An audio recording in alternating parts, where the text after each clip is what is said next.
여러분들 유형 방황 현상이라는 그런 현상이 있습니다. 유형 방황. 사람이 큰 원을 그리는 형태로 치우쳐 걷다가 결국은 제자리로 돌아오게 되는 현상을 말합니다. 실제 일어났던 사건입니다. 어떤 사람이 알프스에서 길을 잃고 13일 동안 방황하다가 구출이 된 사건입니다.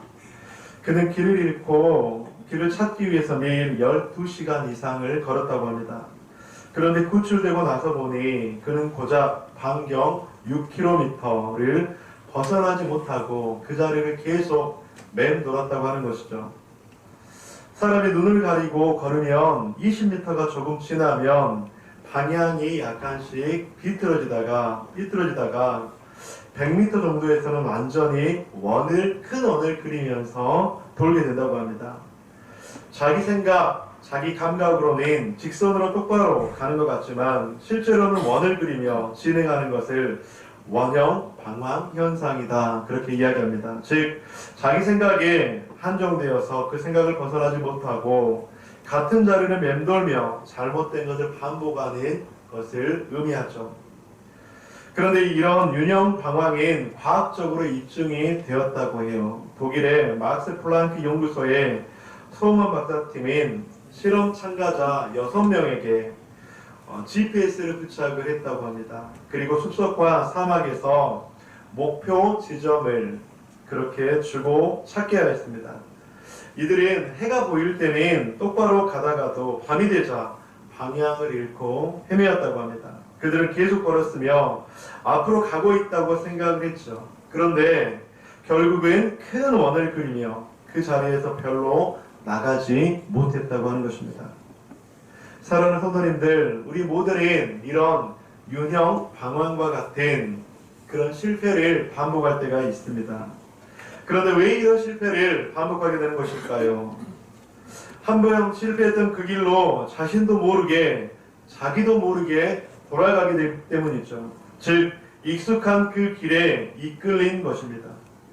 그 길을 거부하고 다른 길을 선택해 보지만 어느새 발길은 다시 그 길에서 벗어나지 못합니다. 그것은 바로 유형 방황을 하고 있기 때문입니다.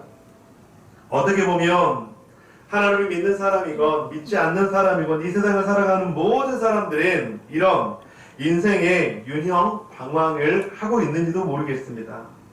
익숙함과 습관에서 벗어나는 것이 쉽지 않기 때문이죠.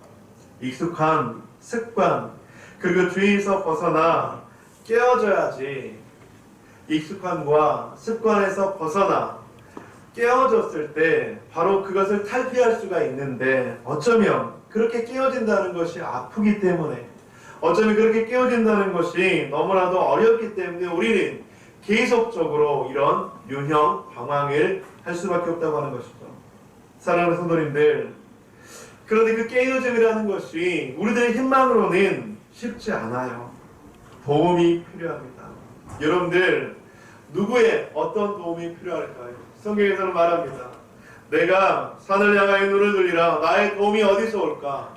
나의 도움은 천지를 지으신 여호와에게서로다. 사랑하는 성도님들, 그 도움은 바로 하나님께로부터 온다고 하는 것이죠. 한 번도 나를 이기지 못하고 늘 익숙함에 살아가면서 실패와 좌절 가운데 반복되는 죄악 가운데 있었다면 사랑하는 성도님들, 우리는 하나님을 인격적으로 만나는 그 만남이 필요하다고 하는 것이죠. 그리고 또 한 가지 말씀을 드리고 싶은 것은 유형 방황과 같은 삶을 살아갈 때 나를 바른 길로, 올바른 길로 인도해주는 안내자의 손길, 도움의 손길이 필요하다고 하는 것입니다. 그 역할을 누가 해야 할까요? 공동체에서 그 역할을 하는 사람은 누가 되어야 될까요? 저는 교사들을 맞아서 이런 도전을 드리고 싶습니다. 우리 모두가 서로에게 이런 교사의 마음이 있기를 원합니다. 그런데 여러분들, 교사는 가르치는 것이 교사의 전부가 아니라고 하는 것입니다. 교사라고 하는 것은 삶으로 보여주고 삶으로 증명해 주었을 때, 즉 나의 모습을 따라와라, 나의 모습을 닮았으면 좋겠다 라고 하는 그것이 바로 진정한 교사의 모습이라고 하는 것이죠. 사랑하는 성도님들, 우리 성도님들 한 분 한 분이 여러분들의 가정에서 이런 교사의 마음을 가지고 아내를 대하고 남편을 대하고 자녀를 대하고 부모님을 대하기를 간절히 축복합니다. 우리 사랑하는 성도님들, 가정교회 소그룹에서 가장 총무님들 그리고 또 가원들이 서로에게 이렇게 서로에게 모범의 모습을 보여주고 나를 따라오너라 라고 말씀할 수 있는 그런 교사의 모습이 되었으면 좋겠습니다. 만약 우리가 그렇게 한다면 윤영, 방황 같은 이 세상 속에서 살아갈 때 우리들은 이정표와 나침판과 같은 인도하심이 우리들에게 있게 될 줄 믿습니다. 오늘 말씀을 통해서 그런 귀한 도전과 은혜를 받는 저와 여러분 되시길 간절히 축복합니다.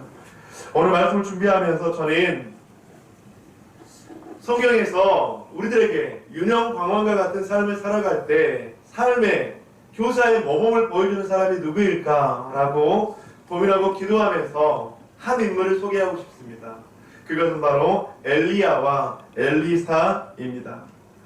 여러분들, 엘리야와 엘리사는 구약의 대표적인 선지자이죠. 그리고 또 엘리야와 엘리사는 너무나도 뗄래야 뗄 수 없는 동역자와 같은, 부모와 자녀와 같은, 교사와 스승 그리고 제자와 같은 사람이라고 하는 것이죠.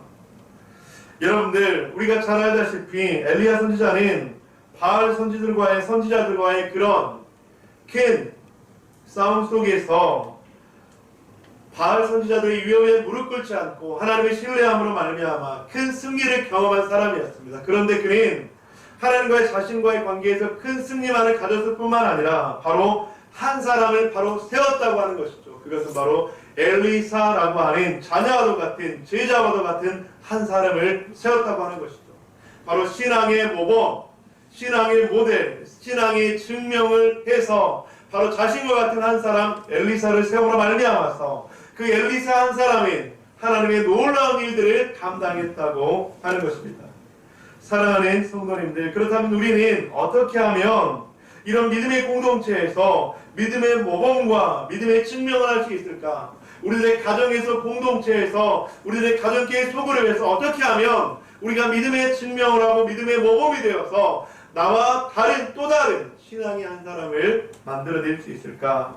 오늘 성경에서는 이렇게 말씀하고 있습니다. 여호와의 능력이 엘리야에게 임하매 라고 말씀하고 있습니다. 사랑하는 성도님들, 여호와의 능력이 임하게 되면 우리는 한 영혼을 귀하게 여길 수 있으며, 여호와의 능력이 임하게 되면, 여호와의 마음이 우리에게 임하게 되면 우리는 하나님의 사람이 될 수 있다고 하는 것이죠. 여호와의 능력이 우리에게 임하게 되면 우리는 다시 한번 일어설 수 있고, 여호와의 능력이 우리에게 임하게 되면 다시금 우리는 보라, 이전 것은 지나갔으니 새 것이 되었도다 라고 말씀하시는 하나님의 은혜를 경험할 수 있다고 하는 것입니다. 오늘 본문에서 엘리야는 가뭄이라고 하는 절체절명의 위기 속에서 이스라엘에게 비의 소식을 전하고 있습니다. 그런데 오늘 본문에 그 가뭄은 3년 동안 지속이 됐거든요. 그 3년의 가뭄 속에서 이스라엘은 어쩌면 절체절명의 풍년등화와 같은 위기를 경험하고 있었을 것입니다. 그런데 그 위기 속에서 엘리야는 이스라엘에게 비의 소식을 전하고 있다고 하는 것이죠. 41절 한번 읽어보겠습니다. 시작.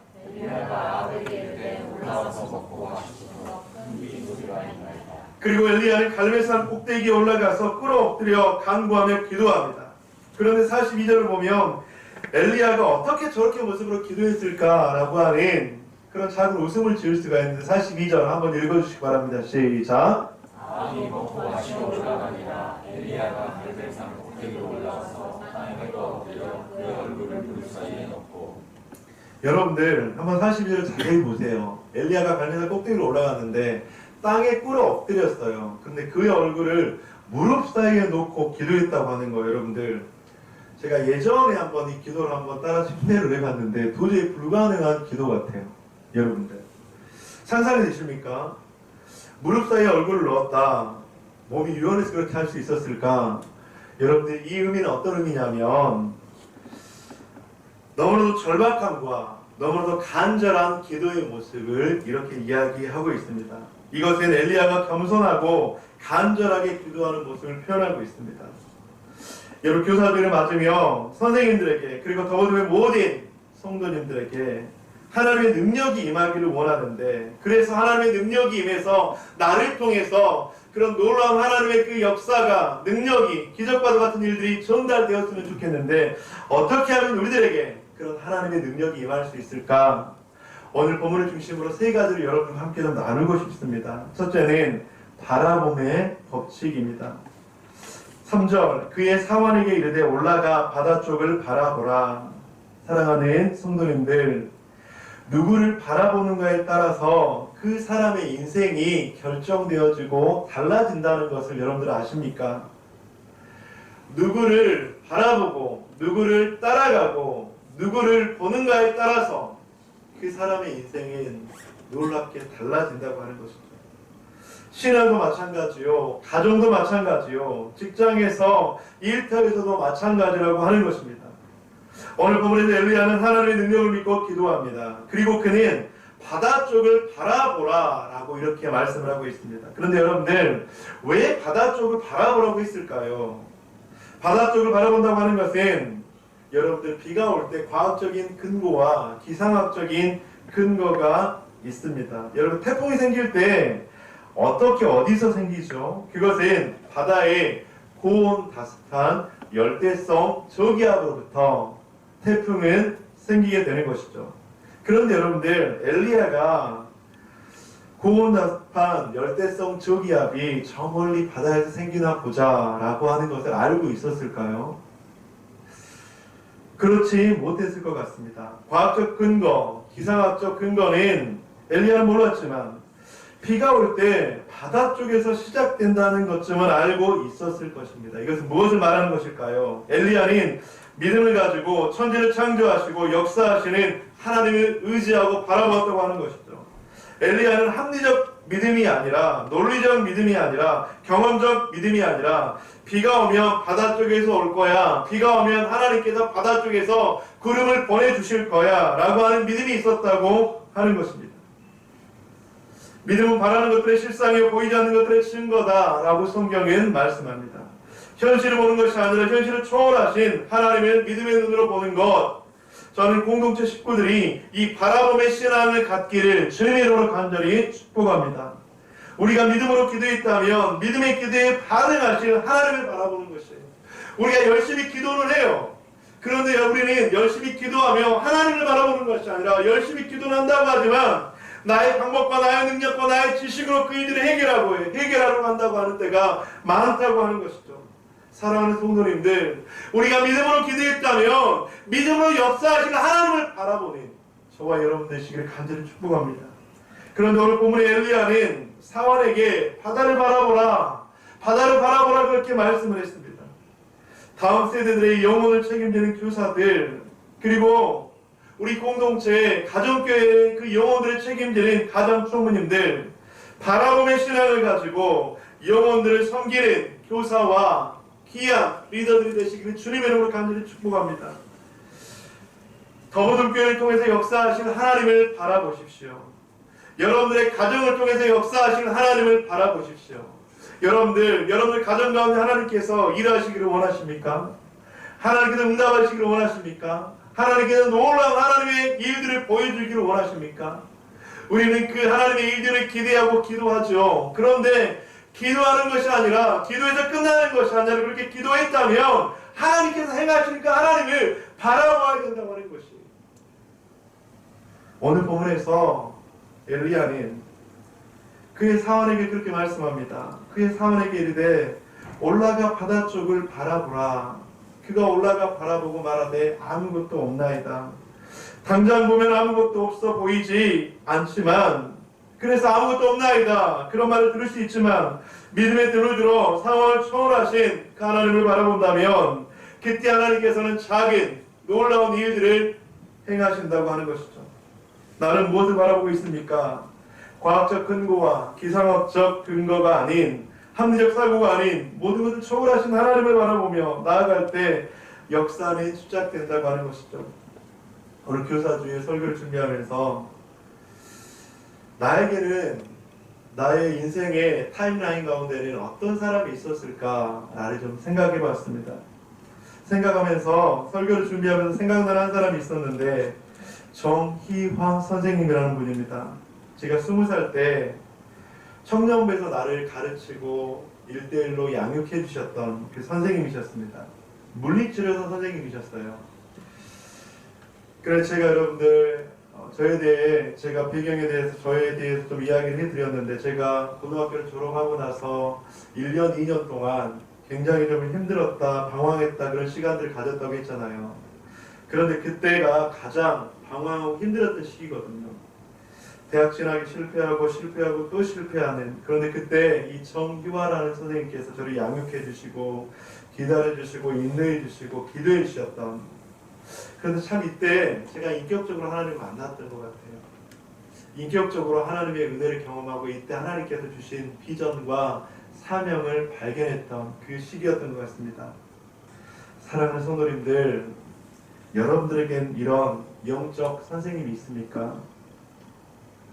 내가 영적으로 너무 힘들어서 누군가에게 무엇인가 이야기하고 나눠야 되는데, 그런 나의 영적으로 돌봐주고 책임져주는 선생님이 있습니까? 여러분, 있다면 그것은 너무나도 큰 축복입니다. 그런데 만약에 없다면 그것은 너무나도 안타까운 일이에요. 우리 사랑하는 성도님들, 이런 영적 선생님이 여러분들에게 있기를, 여러분들에게 찾아지기를 주님의 이름으로 간절히 축복합니다. 그리고 또한 여러분들이 이런 영적 스승님이 되셔야 돼요. 자녀들에게 영적 선생님이 되어서, 이웃들에게 영적 선생님이 되어서, 힘들고 어렵고 이 세상을 살아갈 때, 그 장애물과 같은 어려움을 만날 때, 누군가 나에게 신앙의 고민을 털어놓고, 누군가 나에게 그 어려움을 털어놓을 때 함께 눈물을 흘리며 손잡고 기도해주는 그런 영적 선생님들, 바로 이런 영적 선생님들이 여러분들이 될 때 하나님께서 여러분들 삶을 책임져 주시고 인도해 주실 줄 믿습니다. 여호와의 능력이 어떻게 임하게 될까? 바람의 법칙이고, 두 번째로는 바로 7번까지의 순종입니다. 우리 3절 그리고 43절 그리고 4절 44절 말씀 함께 읽어보겠습니다. 시작. 이르되 7번까지 지시하라. 7번째에 이르러서는 그가 말하되 바다에서 사람의 수많은 작은 구름이 일어나리라. 7번까지 다시 가라. 한번 생각해 보시기 바랍니다. 아직 저 멀리 바다에서는 비가 올 징조가 보이지 않아요. 3년 동안 가뭄이 계속되고 비는 올 생각을 하지 않습니다. 그런데 한 번, 두 번 엘리야는 사원에게 계속적으로 가라고 말하죠. 몇 번이요? 7번째에 이르러서는. 성경에서 7이라는 숫자는, 7번이라는 숫자는 완전한 수를 의미합니다. 그런데 그러한 순종은 하나님의 기적을 보는 열쇠가 된다고 하는 것이죠. 순종은 기도의 끓는 점을 경험하게 하고, 순종은 작은 구름을 보게 할 줄 믿습니다. 44절 7번째 이르러서는 그가 말하되 바다에서 사람의 손만한 작은 구름이 일어나나이다. 아무리 종이랄지라도 의미 없다고 느끼지 않았을까요? 아무리 주인의 말에 복종해야 하는 종이랄지라도 반감이 생기지 않았을까요? 왜냐하면 가뭄이 몇 년 동안 지속되었다고 하지 않습니까? 무려 3년입니다. 그리고 지금은 비가 오는 시즌도 아니에요. 그런데 엘리야는 자꾸만 가서 보아라, 가서 보아라, 가서 보아라, 그렇게 7번이나 이야기를 하고 있어요. 도대체 뭘 보란 말입니까? 그런데 보이지 않지만 7번의 순종의 때 손만한 작은 구름이 일어났다고 하는 것이죠. 이것이 바로 순종의 원리이고 순종의 축복이며 순종하는 사람에게 볼 수 있는 놀라운 은혜라고 하는 것입니다. 여러분, 기도의 끓는 점을 기억하셔야 합니다. 백도시가 되기 전에는 절대로 물은 끓지 않습니다. 여러분들이 끓을 것 같고 또 끓을 것 같지만 99.9도까지 물은 절대로 끓지 않아요. 하지만 100도씨가 되면 그 물은 더 이상 수고하지 않아도 노력하지 않아도 물은 끓는 것처럼, 우리가 하나님 앞에 드려지는 그 믿음의 기도는, 믿음의 순종은 바로 때가 되면 하나님께서 일하신다고 하는 것이죠. 다음 세대를 가르치는 교사들을 축복하며 권면합니다. 7번까지의 순종을 기억합시다. 그때 붕의 역사는 시작됩니다. 작은 구름은 비구름이 되고, 그 비구름이 3년의 가뭄으로 죽어가는 생명을 살리는 은혜의 단비가 되고, 더부름교회 교회 학교의 한 영혼이 변화되는 생명의 열매가 될 줄로 믿습니다. 5월 가정의 달, 성도님들의 가정에 7번까지의 순종이 있기를 원합니다. 사랑하는 성도님들, 여러분들의 가정이 변화되기를 원하십니까? 여러분들 가정 가운데 구원의 역사가 일어나기를 원하십니까? 여러분들의 가정 가운데 믿지 않는 남편과 아내와 자녀와 부모님들이 하나님의 은혜를 경험하기 원하십니까? 그런데 여러분들이 7번까지 순종이 여러분들의 가정 가운데 있지 않으면 그 비구름을 볼 수 없다고 하는 것입니다. 더보름 교회에 7번까지의 순종이 있을 때 작은 구름을 보게 될 것입니다. 작은 구름은 비구름이 되고 2023년 십자가를 자랑하라는 이 역사가 일어나게 될 줄 믿습니다. 여호와의 능력을 경험하는 것은 순종으로부터 시작돼요. 학생 한 사람이 변화되는 것은 선생님의 순종으로부터 시작되고 한 사람의 회복과 치유의 변화는 7번의 순종을 통해서 역사하는 줄 믿습니다. 세 번째로는 비가 올 것이라는 믿음의 준비가 필요합니다. 44절 한번 읽어주시기 바랍니다. 시작.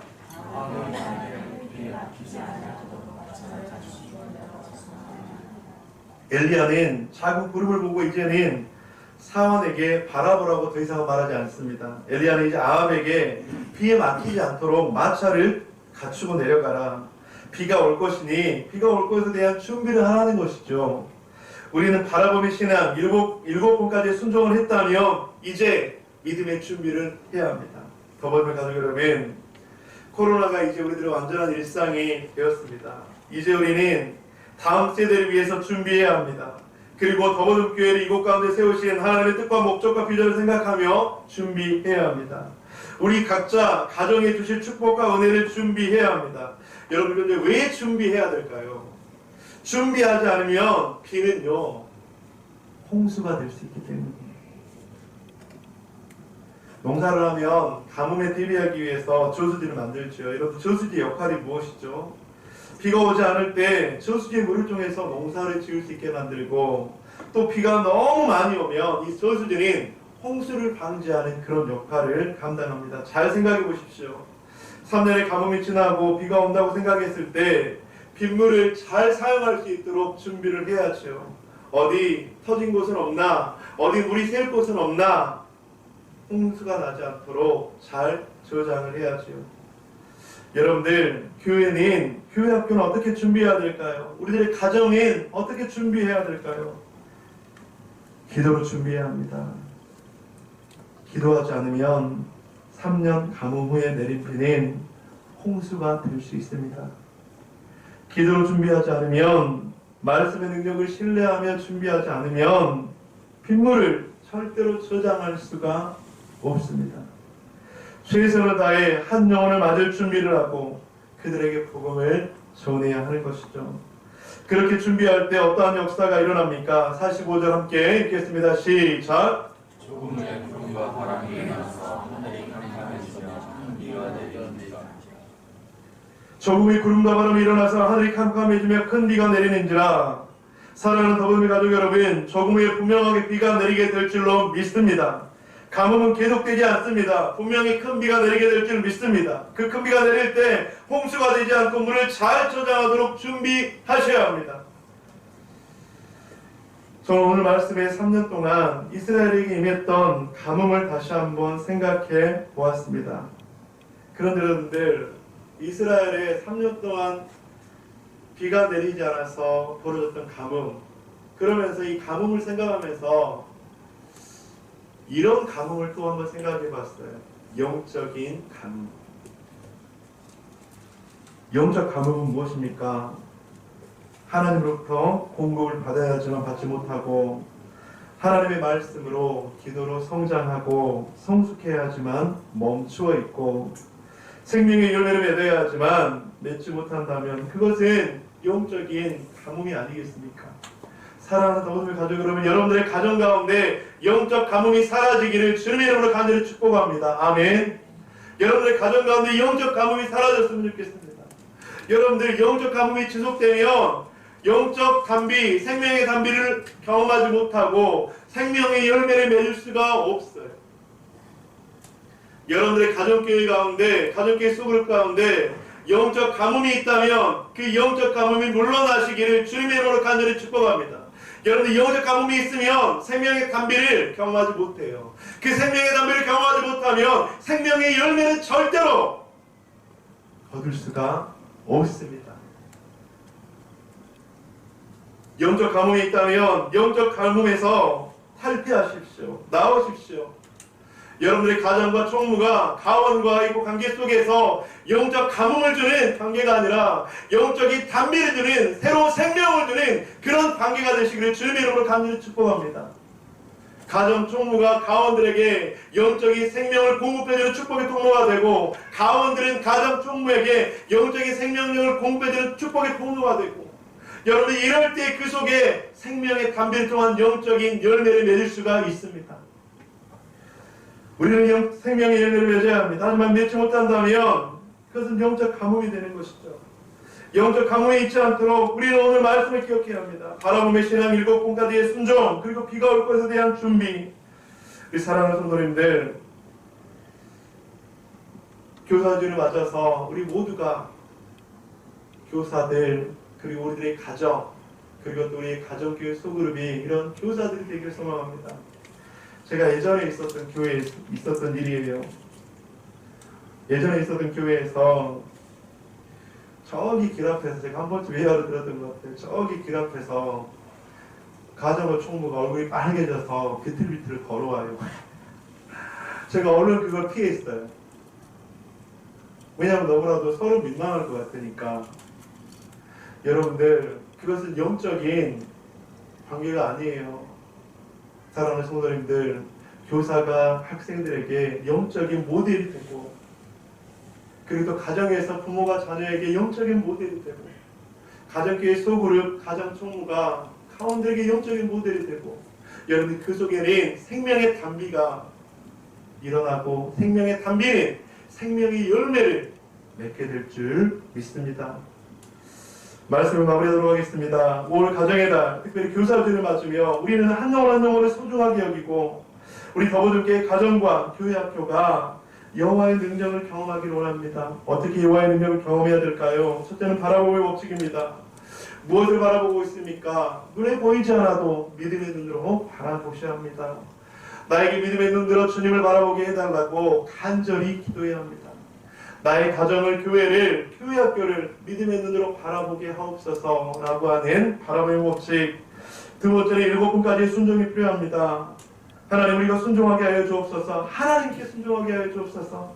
끓는 점의 기도를 생각하며 끓는 점의 응답을 기억하며 순종의 몸부림. 셋째로는 비가 올 것이라는 믿음의 준비가 있어야 합니다. 내가 해야 할 믿음의 준비는 무엇이 있습니까? 준비하지 않으면 비는 홍수가 될 수 있습니다. 준비하지 않으면 비는 저장할 수 없습니다. 조금 후에 분명하게 하늘이 캄캄해지고 작은 구름이 비구름이 되고 비구름이 큰 비를 내리게 할 것이라는 그 믿음을 가지고 우리는 준비해야 합니다. 우리가 영적 가뭄에 있다면 하나님을 바라봄으로 7번까지의 순종으로 비를 주실 하나님을 기대하고 생명의 단비를 맞읍시다. 생명의 단비를 잘 저장해서 흘려보내는 저와 여러분 되시기를 주님의 이름으로 간절히 축원드립니다.